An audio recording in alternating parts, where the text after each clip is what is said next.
आज मैं आपको दिल्ली काउंसलिंग के बारे में बताती हूँ।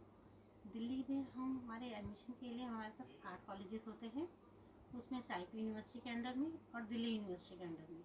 दिल्ली यूनिवर्सिटी के अंदर में 3 कॉलेजेस आते हैं, मौलाना आजाद, यूसीएमएस और लेडी हार्डिंग। आईपी यूनिवर्सिटी के अंडर में सफदरजंग हॉस्पिटल, आरएमएल जिसको हम आजकल अटल बिहारी वाजपेयी भी बोलते हैं, बीएसए, हिंदू राव जिसको एनडीएमसी भी बोलते हैं। इसके अलावा एक आर्मी मेडिकल कॉलेज है।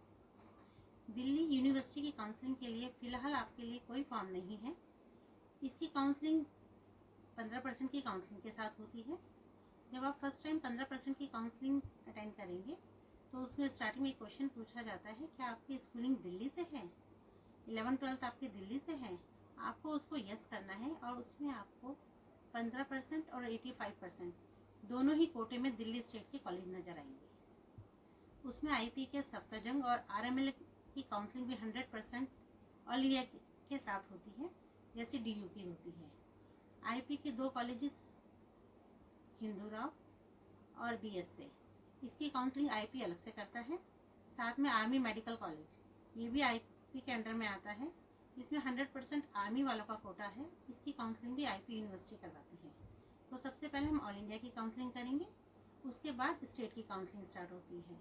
जब आप ऑल इंडिया की काउंसलिंग अटेंड करेंगे तो उसमें आपको डीयू के तीनों कॉलेजेस 15% और 85% दोनों में दिखेंगे।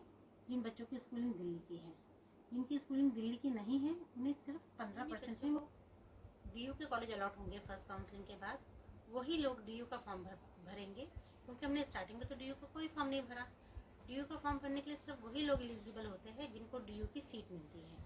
आईपी के फॉर्म हम ऑलरेडी पहले ही भर चुके हैं, तो आईपी का बाद में कोई फॉर्म नहीं भरना। इसके अलावा कल मैंने आपको डॉक्यूमेंट्स के बारे में बताया था, तो उसमें 2 डॉक्यूमेंट्स रह गए। मैं एक बार आपको फिर बता देती हूँ। जिन भी बच्चों ने इस साल 12th करी है, उनको कैरेक्टर सर्टिफिकेट स्कूल से इश्यू होगा। उनका वही कैरेक्टर सर्टिफिकेट लगेगा at the time of admission. और जो लोग ड्रॉपर हैं, जिन्होंने इस साल स्कूलिंग नहीं करी है, वो लोग अपना नोटिस से 100 रुपीज़ के स्टैम्प पेपर में अपना कैरेक्टर सर्टिफिकेट बना सकते हैं। इसके अलावा जो बच्चे ड्रॉप लेके जिन्होंने नीट का एग्ज़ाम दिया है, उनको कोई कॉलेज अलॉट होता है तो उन्हें एक गैप ईयर सर्टिफिकेट भी सबमिट करना पड़ता है। उसके लिए वो आप नोटरी से बनवा सकते हैं, या आप जिस भी इंस्टीट्यूट में पढ़ते हैं आप वहाँ से भी इश्यू कर सकते हैं, वो भी वैलिड होता है।